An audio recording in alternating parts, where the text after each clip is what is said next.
cenderung kurang padat.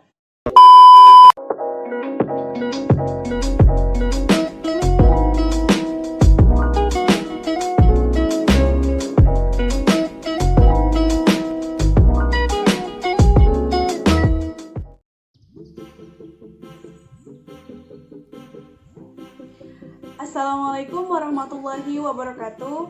Perkenalkan, nama saya Nur Fadila, Stanbook A351919011. Saya merupakan mahasiswa di Universitas Tadulako, Fakultas Keguruan dan Ilmu Pendidikan, Program Studi Pendidikan Geografi. Pada video kali ini merupakan video untuk memenuhi tugas mata kuliah hidrologi. Nah, pada video kali ini juga saya akan menjelaskan tentang presipitasi. Tapi sebelum kita masuk ke penjelasan mengenai presipitasi, untuk teman-teman jangan lupa like, komen, dan juga subscribe video saya ya. Nah, mengawali penjelasan kita pada materi presipitasi, sebelumnya kalian sudah tahu belum apa sih itu presipitasi? Presipitasi merupakan curah hujan atau turunnya air dari atmosfer ke permukaan bumi dan laut dalam bentuk yang tidak seragam atau berbeda, antara lain curah hujan di daerah tropis dan curah hujan serta salju di daerah beriklim sedang. Selain pengertian dari presipitasi, apa saja sih tipe-tipe dari presipitasi itu? Nah, tipe presipitasi yang pertama yaitu hujan orografis. Hujan orografis sendiri merupakan hujan yang disebabkan karena adanya massa udara yang mengandung uap air dipaksa bergerak ke atas pada daerah lereng gunung atau pegunungan. Massa udara tersebut kemudian akan mengalami penurunan suhu dan mengalami kondensasi hingga terjadilah titik-titik air. Nah, titik-titik air inilah yang akan turun pada daerah lereng gunung atau pegunungan tersebut. Fenomena ini disebut dengan fenomena hujan orografis. Kemudian tipe yang kedua adalah hujan zenital. Hujan zenital sendiri merupakan hujan yang biasa disebut dengan hujan konveksi, biasanya terjadi pada daerah ekuator. Hal ini disebabkan karena daerah ekuator sepanjang tahunnya mempunyai banyak pemanasan. Dan kemudian massa udara yang panas tersebut akan naik pada titik zenit hingga membentuk awan hujan. Nah, awan hujan inilah yang kemudian akan turun hujan dan terjadilah hujan zenital. Pada umumnya, hujan zenital atau konveksi ini biasanya terjadi pada sore hari. Dan tipe presipitasi yang ketiga yaitu hujan frontal. Hujan frontal sendiri merupakan hujan yang terjadi pada daerah massa udara panas dan massa udara dingin. Massa udara panas memiliki kondisi kurang padat sehingga bakal naik ke atas. Sementara massa udara dingin memiliki kondisi yang padat sehingga bakal naik ke bawah. Pertemuan dari dua massa ini disebut dengan bidang frontal. Hujan yang terjadi pada wilayah frontal ini disebabkan karena massa udara panas atau lembab bertemu dengan massa udara dingin sehingga terjadilah kondensasi. Hujan frontal sendiri dibedakan lagi menjadi dua macam. Yang pertama yaitu hujan frontal dingin dan yang kedua yaitu hujan frontal hangat. Untuk penjelasan mengenai hujan frontal dingin dan juga hujan frontal hangat dapat dijelaskan pada next video. Hujan frontal dibedakan menjadi dua. Yang pertama, hujan frontal dingin.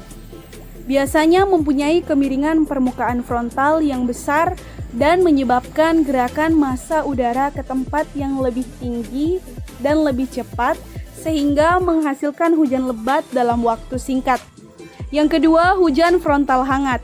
Kemiringan permukaan frontal tidak terlalu besar sehingga gerakan massa udara ke tempat yang lebih tinggi dapat dilakukan perlahan atau melalui proses pendinginan bertahap. Hujan yang dihasilkan adalah hujan yang tidak terlalu lebat dan berlangsung dalam waktu lebih lama atau intensitas rendah. Langsung saja kita lanjut pada pembahasan selanjutnya, yaitu apa saja bentuk-bentuk dari presipitasi. Bentuk-bentuk dari presipitasi yang pertama yaitu salju. Salju adalah bentuk presipitasi dari air beku, biasanya berbentuk kristal heksagonal bercabang atau berbentuk bintang. Yang kedua adalah sled. Slate adalah salju yang mencair atau campuran dari hujan dan salju. Yang ketiga adalah glaze atau hujan beku. Hujan beku merupakan hujan yang terjadi apabila lapisan udara yang dingin dan membeku waktu mencapai tanah. Yang keempat adalah hujan es atau hailstone. Hujan es adalah presipitasi dalam bentuk bongkahan-bongkahan es berdiameter 5-50 mm. Yang kelima, hujan. Hujan adalah presipitasi berbentuk cair berdiameter 0,5 sampai 4,0 mm. Yang keenam adalah drizzle atau gerimis. Gerimis adalah presipitasi berbentuk cair dengan butiran air sangat kecil dan hampir seragam, berdiameter kurang dari 0,5 mm. Yang ketujuh adalah embun atau dew. Embun adalah presipitasi berbentuk secara langsung dengan kondensasi yang terjadi di permukaan bumi. Selain bentuk dari presipitasi itu sendiri, presipitasi juga dapat diklasifikasikan yaitu sebagai berikut. Yang pertama, presipitasi berkesinambungan adalah hujan dan salju jatuh kurang lebih merata dari awan altostratus dan nimbostratus. Yang kedua, hujan lebat.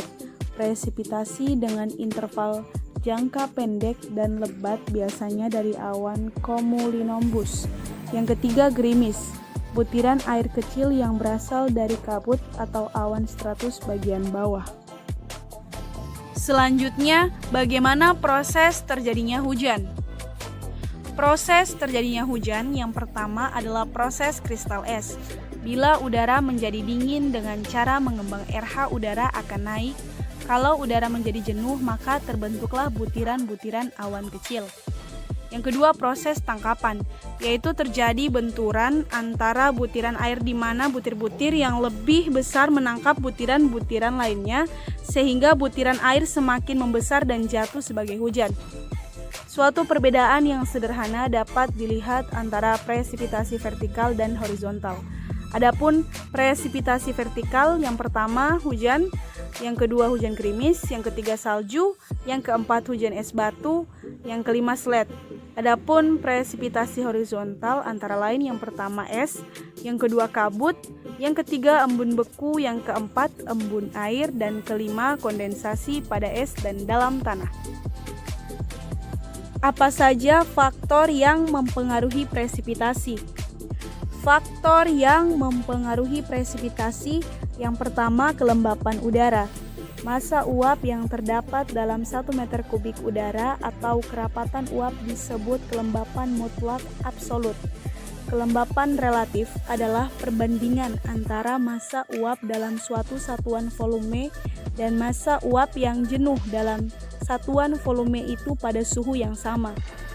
Kelembapan relatif ini biasanya disebut kelembapan.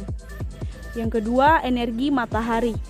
Seperti telah disebutkan di muka bahwa energi matahari adalah mesin yang mempertahankan berlangsungnya daur hidrologi. Ia juga bersifat mempengaruhi terjadinya perubahan iklim.